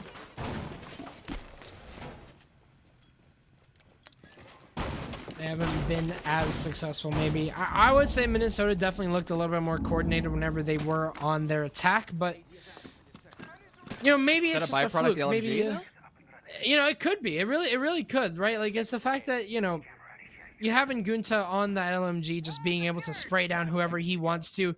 He hasn't been as successful on this defensive side, but it's also just the play styles that differ between these two teams. You might want to, you know, you can definitely say that, you know, it is the LMG, but at the same time, one thing that Trine have just been doing really well is splitting apart Minnesota. Whenever Minnesota do decide to make those heroic plays, whenever they do decide to make and take those 1v1s, which is mainly in Gunta and Vital so far, they're punishing them. They're punishing them each and every time, and whenever they do, they split up the defense. They basically fill in the gap to where Minnesota just lost their map control in, and and they take it immediately. They waste absolutely no time. Smart gets inside of Kitchen, and just like that, Vital will be the opening frag here on the side of Shrine. Sitting on the other side of the wall is Ngunta. Is he going to be able to prevent what might be more damage to come? He's gonna get drawn out, though. That's the problem. Oh, he's gonna certainly try his best to prevent that damage, and it's a miracle that they weren't able to find that kill. And while Ngunta has kind of rang the dinner bell, they have now alerted themselves and everybody in the Trine offense said, hey, I'm still over here. I'm still a threat, and you're going to have to respect me. And you know what? They respect him so much, they had to bring out the Jackal. A filthy shot. And that's going to be the 20 bomb now confirmed. Actually, now past the 20 bomb. No, yeah, that's 20 bomb confirmed. They're DBNO, but they're T-Bird after all, right? You can self-res if you go to your gumball machines. I think they know they're DBNO, but there's no nades anywhere in this sector, so Swirly's just going to drop. Grief the kill, but I think that was a bit greedy there, man, because their life was forfeit as a result. Definitely very greedy. You can't just sprint into sight like that and not expect to be refragged. They could have just gone away. But unfortunately, they will now have to lose yet another player in that Jackal PDW. But Mini will at least be able to find Scrubs and is also inside of Freezer. A very important hold for him, as he has definitely been one of these main attackers on the side of Trine. One of the most important ones so far, as he secures yet another kill. It's just down to Omni in a 1 versus 3, who is stuck inside of the closet. A swing and a miss comes from Omni, as Trine continue to just pound away at Minnesota on their attack. It's another round for Trine, and it's a match point for them as well. Trine's comeback, 1 round away from being confirmed, and this is Minnesota's map choice here on Oregon, and Trine has done a masterclass in the latter part of the second half of this series. They've looked so strong, and right now they're going to continue on that strength, but they have to carry it into downstairs basement. We saw Minnesota elect to go for a roam, and it was dispatched relatively easily because of the push that Trine had. No fear whatsoever just to take the map control away from Kitchen. Minnesota left days from there. They weren't able to really gain much foothold. They weren't able to play the trade game because Trine was just playing lights out. And again, I think that's what it comes down to. Minnesota, their jets, their afterburners have cooled off just slightly. We saw the incredible plays in the first half, and going back to the first half, Ngunta had 5 of the 6 opening kills.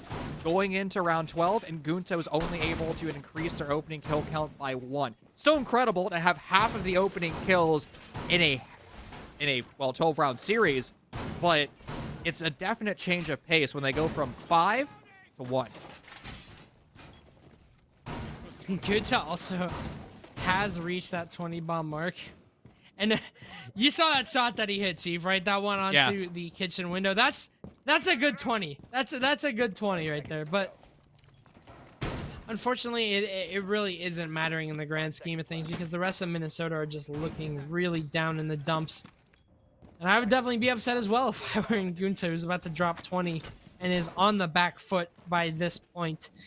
But there's still some hope left. Trine have historically been very, very aggressive and pretty easy to punish on these defenses so far. So as long as Minnesota play like they have been on the most previous half, should be good. The coordination was definitely there on Minnesota's attack. But the issue, man, we talk about it a lot. It's giving away free picks. Is there somebody in T3? Because that would be the freest pick of them all. Oh, no one's in T3. I mean, you got Mini still lurking down here in T2, but they're spotted on that drone, and you have a rotation that you can use to hightail it out of there, but we see this Nitro Cell before. It was able to dish out damage, no kill, and this time it's 0 damage and 0 kills there, so Mini forced to eject themselves out of that position and allowed somebody else to fill the shoes without swirling with that MK DMR, and honestly, this is probably one of the most terrifying weapons to hear on the defense, maybe other than the Alta, because it hits... DMR's, it's something else. It is literally a laser beam on the defense. You thought the Maestro 80 meta was something else? Now you got this thing. Literally have an anti-tank rifle in the hands of Squirrely right now, and he's just able to basically tear apart. He's literally able to tear apart an entire attack and just dismantle it with that weapon. Speaking of dismantle, however, the shield, well, it's not lost. It's actually standing pretty strong right now. the nade will knock out the ADSs, and you can see that Smark is going to be forced away. Mini has lost a lot of HP here, and well, that's also a lot, as he's lost his entire spinal cord, and Guta's on for seconds. As that LMG, we talk about how powerful it is in his hand. 22, ladies and gentlemen, tally it up. That's how many kills he's got on this attack. But Omni's going to go down. It might not matter at all. Nade's going to come soaring in the way of Squirrely, but he'll back away at the perfect time. And Omni's got his down, but Squirrely gets greedy. Now, a 2 versus 3, and Omni, he's pretty safe right now. He's in the hands of the attackers. Minnesota should be able to get this res off pretty easily. I'm not sure what's going to happen from here on out, because at the moment, Mars and Check are the only 2 remaining. They have no utility to work with, no C4s as well. This is going to be extremely tough if you're on the side of the defense, but that's a good kill as Check takes down Vital. 2 versus 3. Just gonna have to back away. That's a freebie though. Scrubs is just peeking out way too much. This can't be happening. Minnesota are just walking right into the crossfires here of Trine. As Big Sox and Omni, they're the lowest HP players left. Plant's gonna have to go down here, and it shouldn't be denied because there's no more C4s remaining. But is this cover strong enough for Omni? Plant's gonna be faked, however, and Big Sox goes down! Omni doesn't have time! He's gonna try and look for the frags, but there's nothing that he can do! As Trine, they get their comeback, they secure their win, and they get map number 1.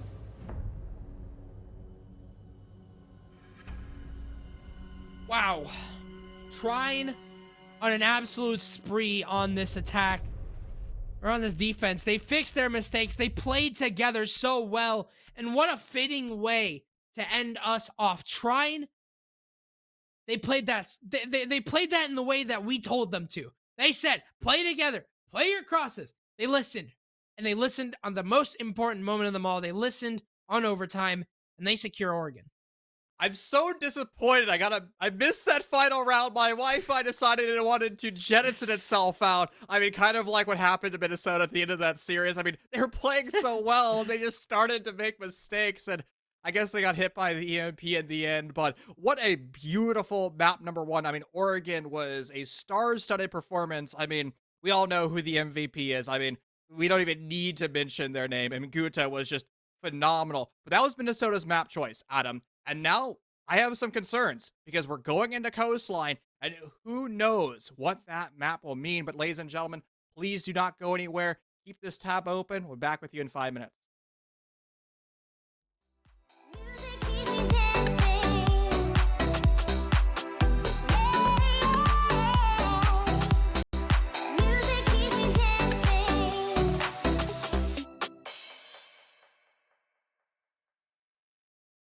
I'm on my own, broken alone. I feel the rain crashing down all around this empty town.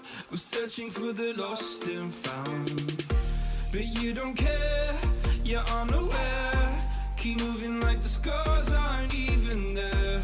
It's in the air like a blazing flare. Just stare, 'cause the flames will burn us. I thought you were the one for me. That's why I gave you everything. Held you close by the stormy seas. Oh, you meant the world to me. I used to kiss your head when you cried for me. Hold your hand while the pain was over. Keep you warm by the roaring sea. You meant the world to me.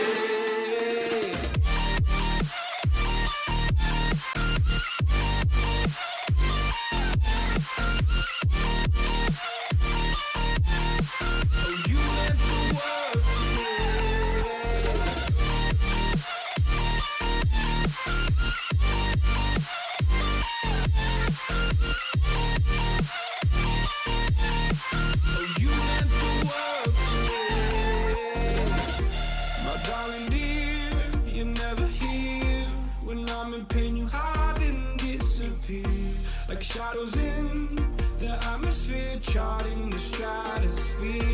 Yeah. I prayed for you and kept you near, in hopes you'd chase away my fears. I'm on my own, you made it so, and now I'm chasing nightmares through. I used to run with you through the great big leaves, laughing you when 'cause I believe the home was just you and me. I thought you were the one for me. That's why I gave you everything. Held you close by the stormy seas. Oh, you meant the world to me.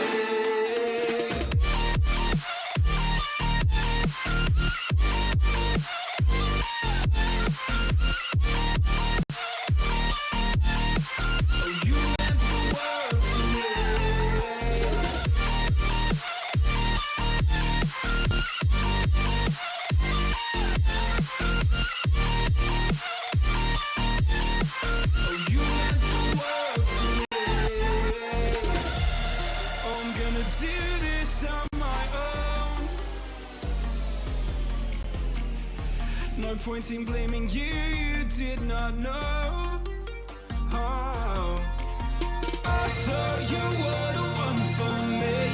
That's why I gave you everything. Held you close by stormy seas. Oh, you meant the world to me.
Oh, you meant the world to me.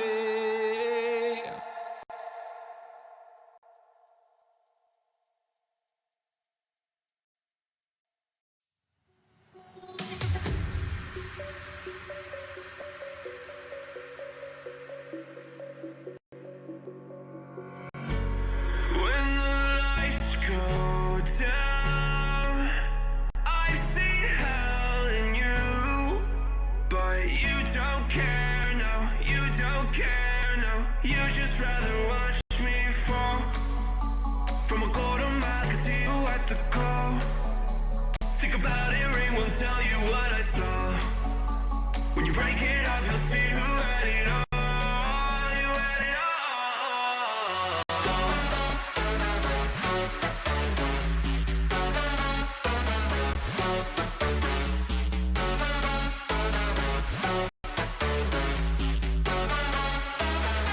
You said you wanted to fall into oblivion. Forget about the world we're living in. Fall into oblivion, oblivion.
For some players on the server, an absolute tragedy just took place on Oregon. You drop over 20 kills on one map, and well, it doesn't go your way in overtime. But for those that are on the defense, for those that are on the Org side, for those that are on Trine, you're happy. You're absolutely elated as map number 1 goes in the way of Trine, and University of Minnesota is left to pick up the pieces. I'm Jazzman, and this is Chief, and we are back with map number 2 between Trine and Minnesota. Honestly, at the start of Oregon, I expected it to just be a Minnesota wash, just the way that they're playing, a dominant performance of their attacking stint, but then another 3-3, and eventually that heartbreaking loss into overtime. Now it's Trine's turn to excel and accelerate because they're going to their own map choice and they're going over to Coastline. However, Adam, I do have some concerns because it's Coastline. It's a head-clicking paradise, and Ngunta was a head clicker. 20 kills to their names, and now you're going to probably the best map to feed them kills. So is it Minnesota's turn to now upset things and usurp that 6-seeded roster? Yeah, I mean, you're absolutely right. Coastline is just one of those maps where it's just ultra aggressive no matter what. I mean, it's attacker sided for a reason. And it kind of just comes down to the fact that one team will just jump on top of the other at any moment's notice. Utility game can be thrown out the window if one good play is made. So much can happen on Coastline. So much unpredictability as well. So let's go in to map number 2. Let's go in to Coastline as we move on to what could be our final map if Trine continue their pattern of just being absolutely dominant so far. Hear me out. Hear me out. I'm going to say something completely gnarly. Ban Zofia and ban Finka. Now you may be saying, what? Are you tossing? Are you trolling? Most certainly not, because it's Collegiate.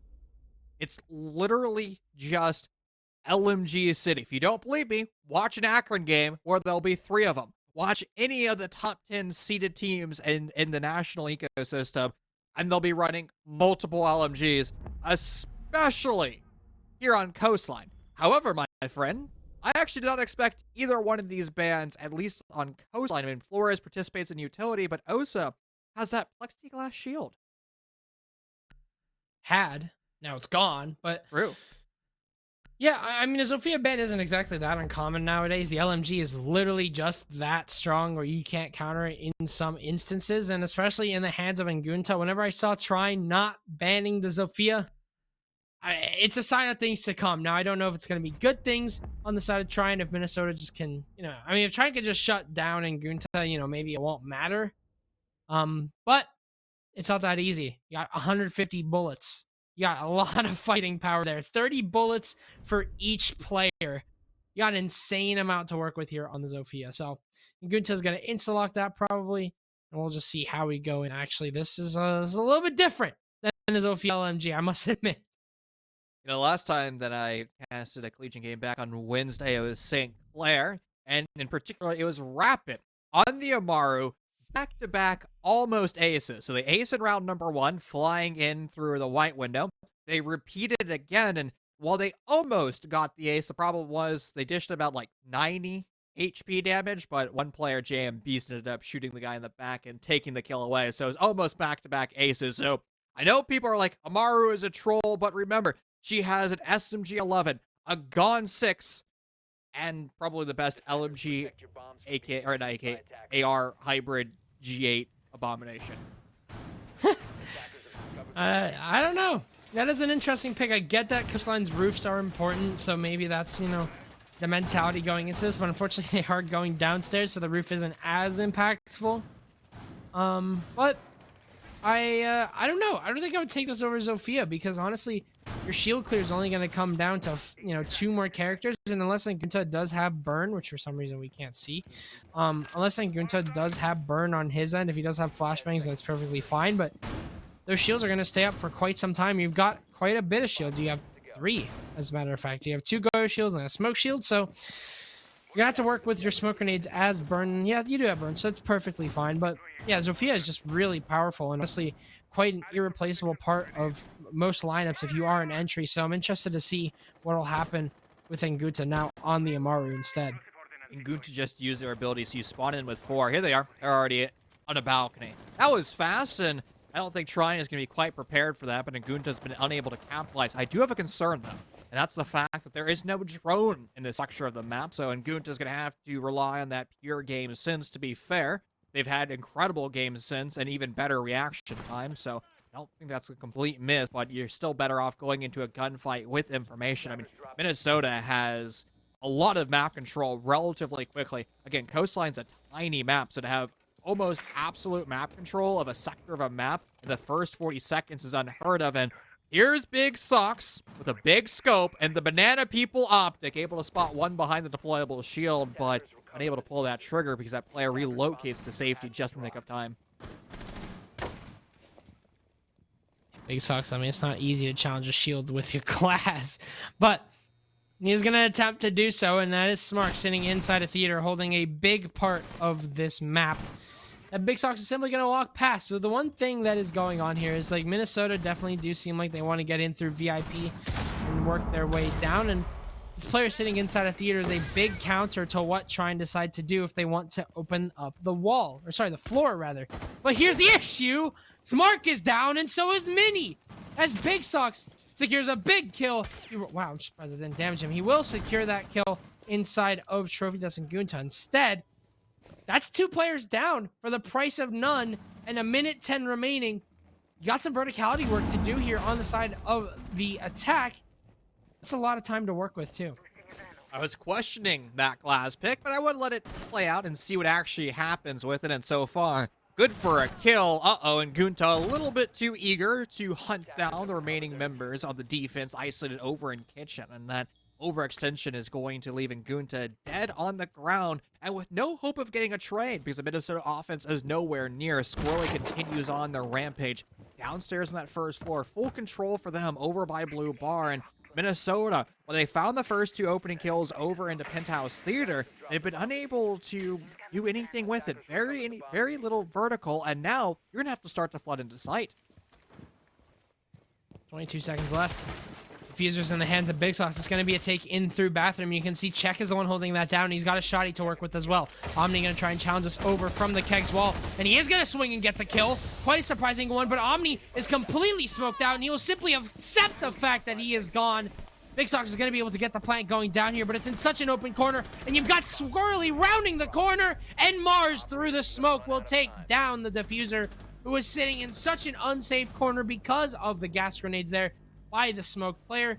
Really, really well played there on the side of Trine. They secure their first round here on Coastline. It's an attacker-sided map, but that still works out anyway. Who needs a glass? Who needs a warden? Be able to see through smokes when you just spray with your 416 and pray to Lord Tachanka that you're able to find the headshot. And speaking of the devil, Speaking of which, yeah, look who's here. Mark has brought out Lord Tachanka on a bomb site that used to be the staple site, the primary bomb site.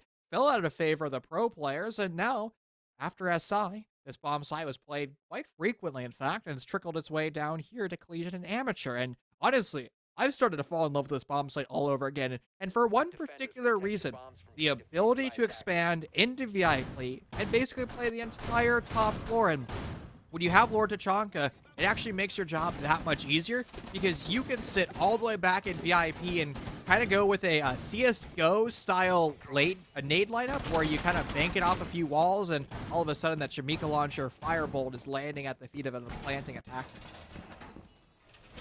Tachanka just has so much versatility whenever it comes to that destruction. He alleviates a lot of pressure off of your mute / your smoke, your construction operators.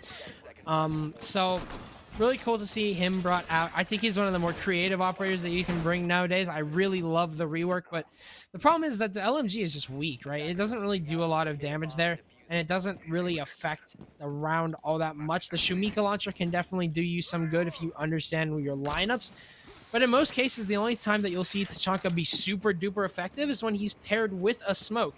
And smoke is one of those characters where you just bring one of them. You can have one stalling operator with that smoke because the rest of the job will be done by your shields and by your Wamais and your Jaegers. You don't need to have multiple of those operators. So if Tachanka can't really do Smoke's job by himself, he needs Smoke to help him do Smoke's job.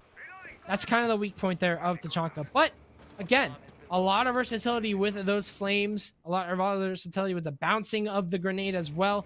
A lot to work with Tachanka. Very versatile, but just not as effective. We'll see how Smart decides to use it. I was about to say, wow, this is one of the fastest I've ever seen attackers on the roof. And then Minnesota just kind of existed on the roof. They sat there for 60 seconds, and now they're starting to clump up, and they're about to start to push out of luggage. But, Adam, they're going to have a very awkward situation if they do, because there's a deployable shield in their face, a masterclass on utility consumption being brought down, and there's the top fragger from the previous series. Map number 1 felled. A Goyo shield erupts in Mini's face. They're forced to leave the sector. They have to be very careful, because there's a glass sniper, the Banana People scope on the other side of the door frame, exposed behind very little cover. If Big Sots is able to spawn out Mini, that DMR will be able to remove them one shot, and there it is, proven there. However, Minnesota, they struggled in the trade game. 3 of their attackers lost throughout the attack. Or probably 2. Attackers recovered the diffuser. And an important one is that nades are gone. And you only have enough on Omni, which is not a lot of burning. Grunta, speaking of burn, he's your only operator that can help out with that. He's got flashbangs, but he's dead now. Smart. Gonna delay a lot of time here inside theater, but doesn't matter. His check is gonna be the one to secure the kill onto Big Sox. It's just Omni and Scrubs now. 2 very powerful operators there. Well, now down to 1, as unfortunately Omni is left to pick up the pieces of his fallen attacking teammates, including the diffuser, which needs to be grabbed by him. 47 seconds remaining here in Omni. He hasn't been the highest clutch potential player I think we've seen, as a lot of these times he's gotten, just wiped off the board. But it's unfortunate to see him even in this position. The rest of Minnesota just got so aggressive and really didn't bear themselves any map control. They didn't really gain much from it. You can see the Shemukia.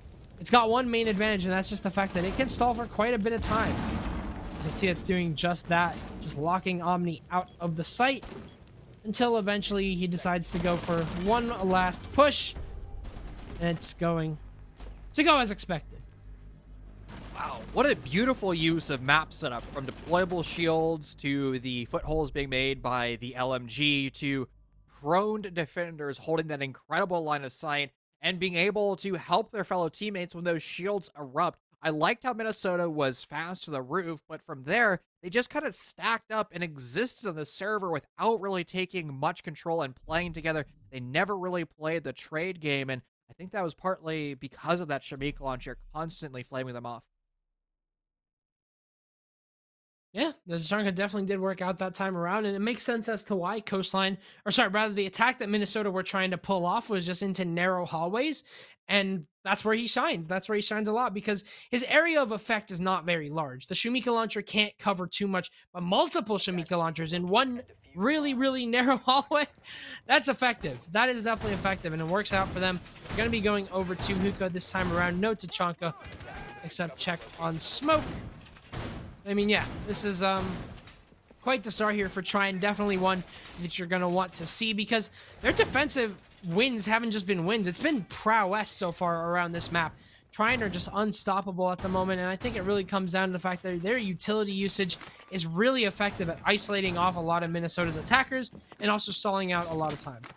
And Shrine is demonstrating why Coastline is their map choice. You can see through the utility play that you're just highlighting that Shrine has a well-versed strat book, and they're able to bring it out to counter what Minnesota is doing on their attack. And on the side of Minnesota, they've yet to at least demonstrate to me that they're understanding what Shrine is doing on the defense. They've yet to demonstrate to me that they know a strategy of how to kind of break down the defense, whether or not it is burning utility deployable shields. And even going back to the previous round, the lack of hard breaching really cost them because they're unable to breach into Penthouse.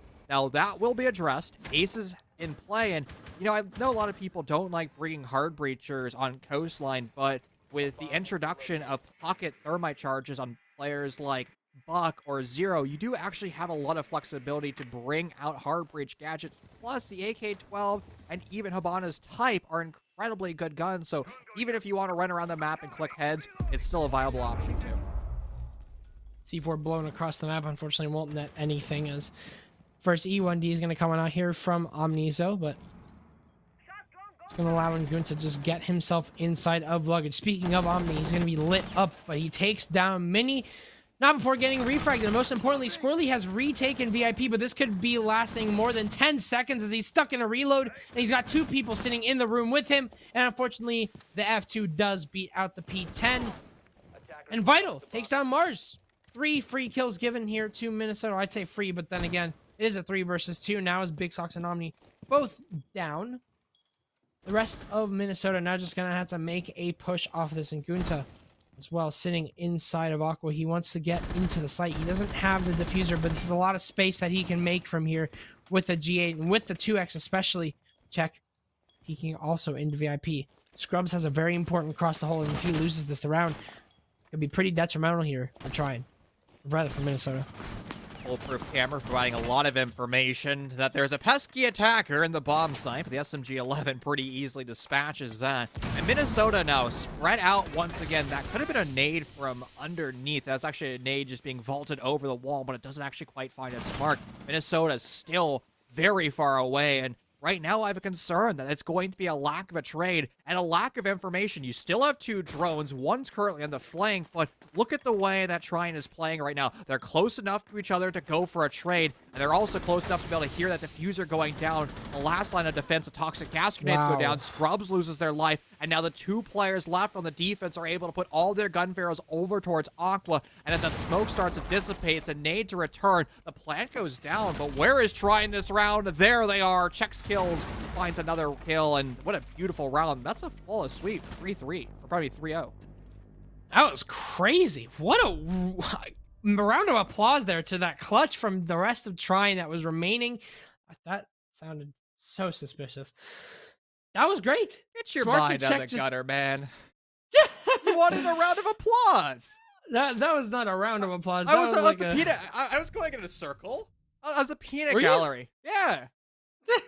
That was, I mean, Smart and Check really just held that down. We talked about how that cross inside of VIP was going to be so influential, and it was just Smart. He just held that down, and while Check was just remaining inside of the site, just tossing all of his smokes into the attacker that tried to get inside of Billiards, I really felt like had Minnesota maybe focused the kill more than they did the plant, that could have definitely been something else, because Check was just living safe inside of Hookah. That nade could have also landed, maybe that nade landed, something else would have taken place there. Another result, maybe another round for Minnesota. First round might have transpired, but unfortunately, just way too passive there for Minnesota. They didn't play their man advantage in the way that they should have, and they kind of just let that man advantage dissipate with time, till eventually the utility just became so strong on the side of Check.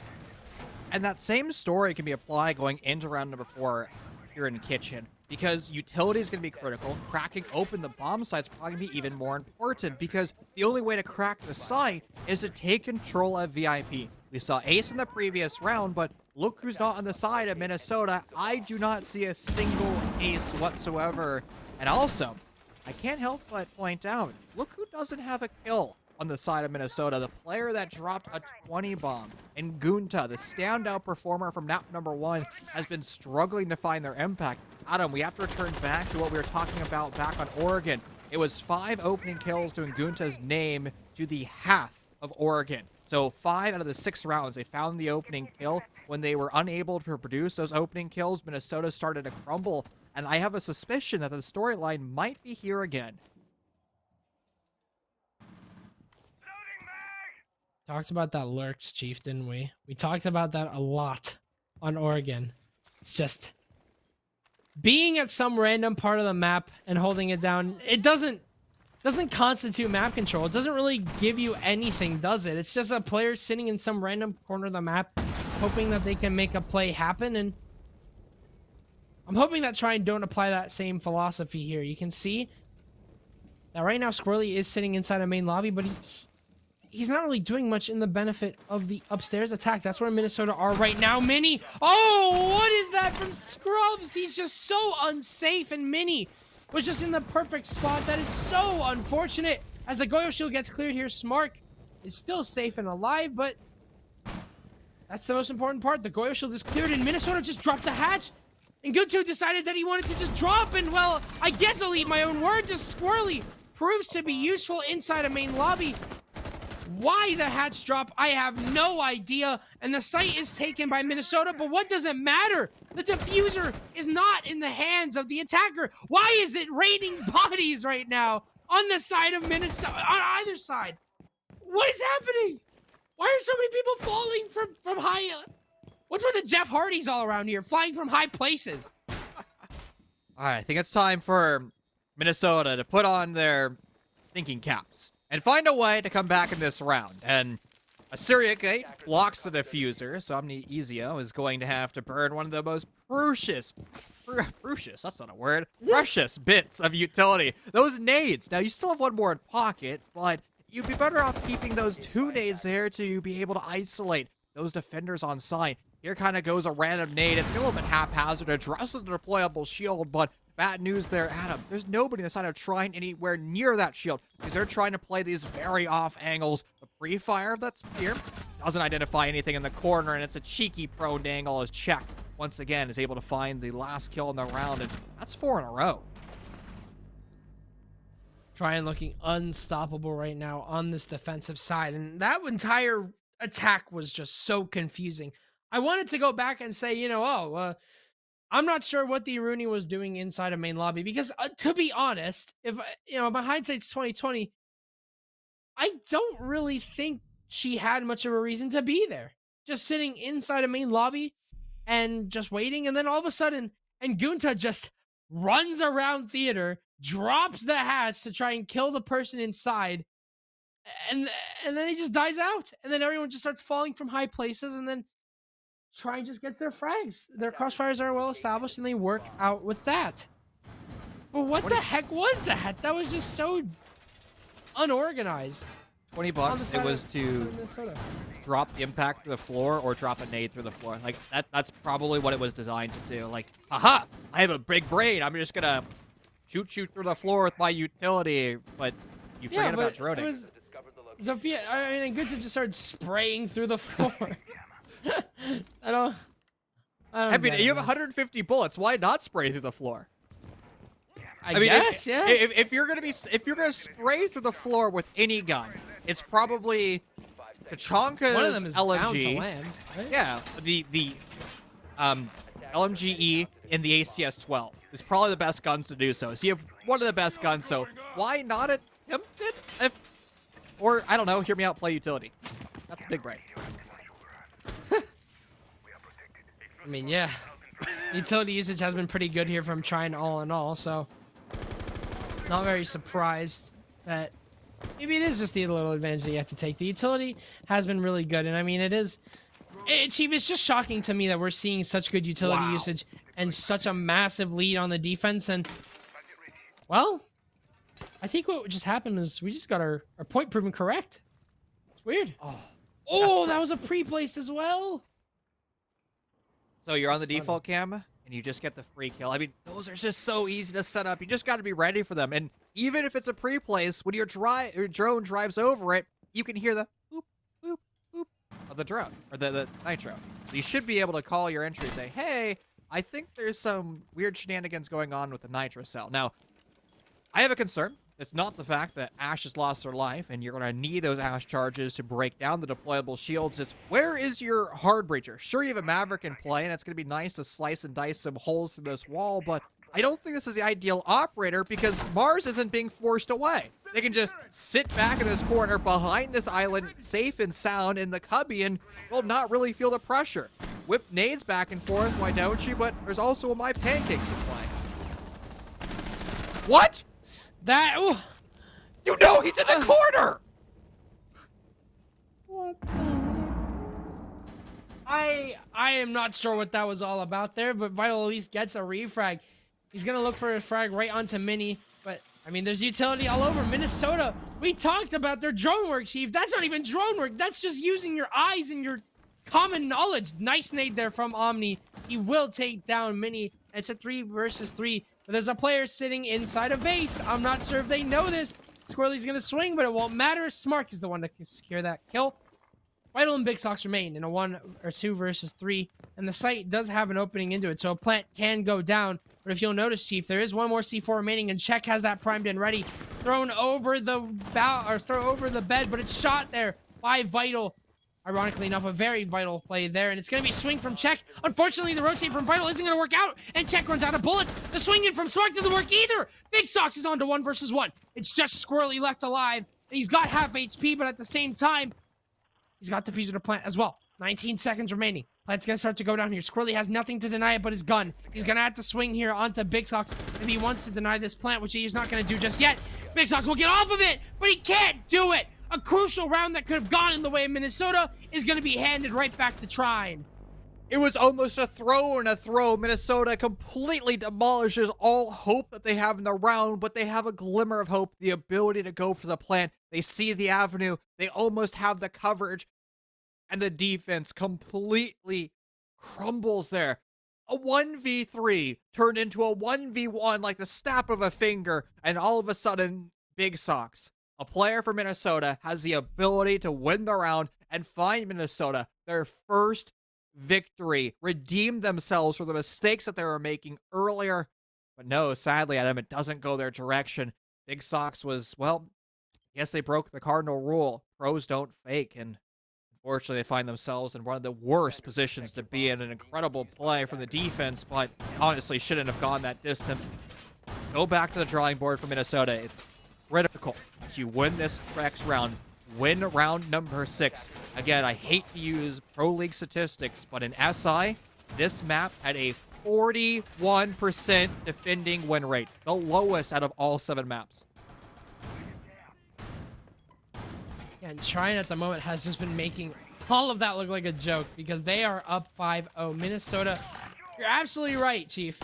They just need this. There's no other way to put it. They just need this. Even one round would be so beneficiary to them because Trine, they're running away with this series. Minnesota just cannot find an answer to these executes that they've been trying to make happen because honestly, Minnesota's just been playing them like a fiddle. Sorry, Trine's just been playing them like a fiddle. Utility usage is 10 out of 10 from Trine. Their positioning as well, extremely passive. They solved all of their problems from Oregon. They're not making these heroic individual plays. They're holding what they need to and holding each other's crosses. And unfortunately, Minnesota, they just can't break that kind of play style. Smark is on to Ngunta as well. And Vital will drone out Mini, and he somehow loses that! Walking into a crossfire for no reason whatsoever. Yeah, that's an effing chat. That's not a good way to be for Minnesota. Again, I hate to call them out. And Gunta currently sitting on a gnarly donut right now. 0 kills to their name. And again, Gunta had a 20 bomb in the previous series. 14 of them in the first 6 rounds. Mini's now dealt with, and that's going to be the wall hack gadgetry, the pulse off the board. But what has Minnesota actually accomplished? They've accomplished control of Blue Bar, and I guess they've accomplished also a magazine being dispatched from the Type 95, but that's not really what you want. Again, you have to have active pressure in the round, not just shooting through the darn floorboards, and that's the repercussion that Mark's kill. Sure, you have glass in play. Sure, you're able to see through smokes, but you could also get wallbanged. Squirrely will just spray down Omni, and you're starting to understand, Chief, there might be a little bit of hesitation from the side of Minnesota and also a little bit of giving up. Minnesota are just playing absolutely the opposite of how they have been. And Gunta has no kills compared to 20 from last map. And it's just a lot of what Minnesota are doing last game is just being adapted to by Trine. And now Minnesota's main issue that we've been seeing also from Trine on their attack, well, it was the fact that they just took so many 1vx's. Scrubs cannot, unfortunately, secure anything just yet. Gonna just swing here, and it seems like if there's any fruit to bear, it's on the other side of the Garden of Eden, because right now, he is not feeling any willingness to win this. But, I mean, Chief, we talked about it a lot on Oregon. I mean, it was basically brought up every single round because it's just so crucial. You just can't peak one by one, and it seems like it's hurting a lot more now on Coastline. Communication is critical in Rainbow Six Siege. It's almost as more important as clicking heads and playing utility, because clearly Minnesota can shoot, right? Clearly they can deal with utility. We've seen it more than once, but when it comes to team plays and team trading, they've been on the back foot constantly. Their opponents, on the other hand, have been practically flawless in that department. And I'm glad that Minnesota was able to take this 35-second timeout, because they absolutely needed it, Adam. It was a 6-0 flawless half, and now Minnesota has to defend. And again, Pro League statistics, SI statistics, this is a 41% defending win rate. If that carries over here to the R6CC, honestly, I don't really see it going much more than 8 rounds. 6-0. You hate to see it, Chief. I don't think I've seen that scoreline in a very, very long time, and unfortunately, it's going right into the hands of Minnesota, a team who had a lot of promise coming in to this second half. Or to the second map rather, 8-6 on the last game. That's nothing to shy away from. That's still a lot of rounds on the side of Minnesota. Trine only won it by 2, but this time around, it's looking absolutely dire. Minnesota's mistakes are really coming back to haunt them, and they're festering in this coastline. And when you can't win on a site or on a side rather that should be in your advantage, when you can't win on coastline attack, it's haunting. It's a dark omen here. But Minnesota has 6 rounds to climb back from. Let's see if they can do it as they switch sides. Hopefully they switch up a little bit of their momentum, get a breath of fresh air, and begin their defense here on coast, which is their second and potentially our final map.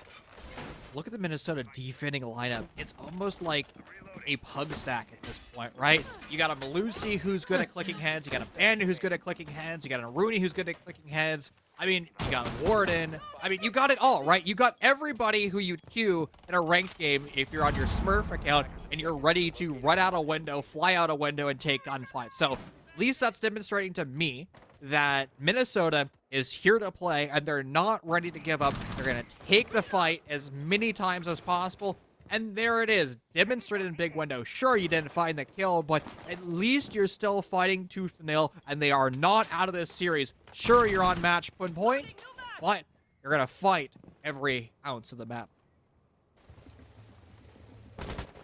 There's a lot of map control to take here on coastline, but most of the time it comes down to 2 things on this site. It's either, well, 3 things. It's either hookah balcony, VIP, or aqua. That's what it all comes down to. Those are your main points of action. But at the moment, all 3 of those are being contested. You can see Omni is sitting inside of luggage, and Scrubs, well, he gets down here, and Smark is on for the run out. And this is just such an aggressive play here.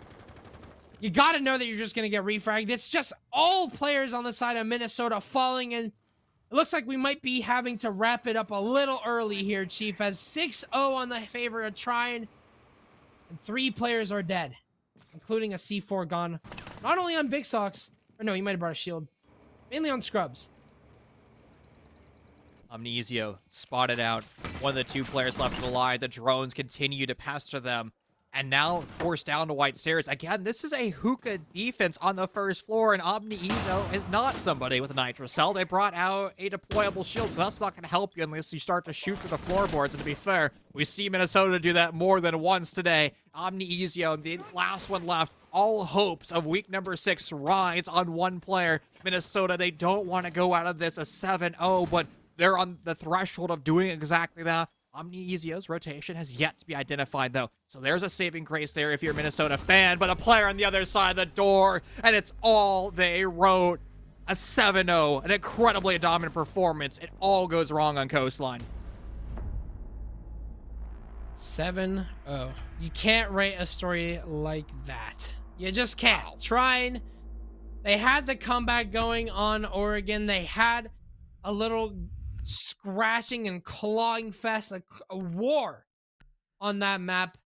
We transition over to coastline, and it is the exact opposite. It is just, it's a massacre. It is an absolute massacre. And the University of Minnesota, they had 2 subs. They put up quite the fight, so your hope was definitely a little bit there for that team, but it seems like it's not going to bear any fruit. It seems like we're done here. Trine. I mean, imagine the comeback, right? You have Ngunta going nuclear, right? They have 5 of the 6 opening kills in the first half, and all of a sudden you're able to reel it back in Oregon. You take in overtime, and you're like, all right, we had a really sweaty map number 1. I'm expecting it to be equally sweaty. We're going to the head-clicking paradise, and sure, it was exactly that, a head-clicking paradise, but coastline, a 7-0 with Ngunta in the lobby, the player that dropped 20 kills on Oregon, 14 of the first 16 rounds. I mean, where was the lethality? Where was the gun barrels of Minnesota? Why did it fail like that? Yeah, it really did seem like Minnesota were pretty flustered at the end of that. And I think it really just comes down to the fact that I mean, Chief, it's what we've talked about. I mean, it's Mhm. not only just your 1v1 engagements, it's also simply just the fact that Trine really stepped it up whenever it came to their play in terms of utility. Now that we finally see them, complete a full defensive half where they start out and they just roll through, we really got to saw the ins and outs of their strategy, and their utility was on point. They had a shield set up perfectly. Their setup was nice. You can understand why it was their map pick, right? Like they just had their setup down, they had it nailed together, and they just played so smart around each other, got each other's trades, held each other's crossfires, and well, they won with each other. 7-0 on Coastline. You can't, you don't have to explain any further, do you? It's the No, not exact at way all. that you expect it to go. Oh man, what a series. What a blast. And Mr. Pink Hat Guy, Jasmine, it's been incredibly fun with you today. And I'm actually really disappointed that we don't get to go to Villa. Yeah, me I had too. so much fun. I wanted to see 3 maps, but out of my friend, it's been an absolute blast. On behalf of us on the broadcast team, Santa, our producer, Max, our observer, and all of the admins here at R6CC, thank you guys so much for tuning in to week number 6. We'll be back with you next Saturday at 4 p.m. Pacific Standard Time, 7 p.m. Eastern. See you then, friends.